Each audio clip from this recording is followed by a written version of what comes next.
बड़ी खबर मुंबई से आपको बता दें, मुंबई में 2 मंजिला इमारत मुनहदम हो गई है। 3 अफराद की मौत हो गई है और 10 लोग जख्मी बताए जा रहे हैं। मुंबई के गोंडी इलाके में यह हादसा पेश आया है। 10 अफराद को मुख्तलिफ अस्पताल में दाखिल कराया गया है। महाराष्ट्र से आपको बड़ी खबर बता रहे हैं, मुंबई में 2 मंजिला इमारत मुनहदम हो गई है, जिसमें 3 अफराद की मौत हुई है, 10 लोग जख्मी बताए जा रहे हैं।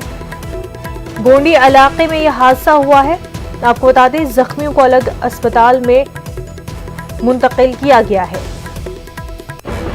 लगातार तेज बारिश की वजह से मुंबई में सैलाबी सूरत हाल हो चुकी है और इस वजह से कई लोगों ने अपनी जानें भी गंवाई है। इस वक्त की खबर आपको मुंबई के गोंडी इलाके की बता रहे हैं, जहां पर 2 मंजिला इमारत मुनहदम होने से 3 अफराद की मौत हुई है और 10 लोग जख्मी हुए हैं। जख्मियों को अस्पताल में दाखिल कराया गया है।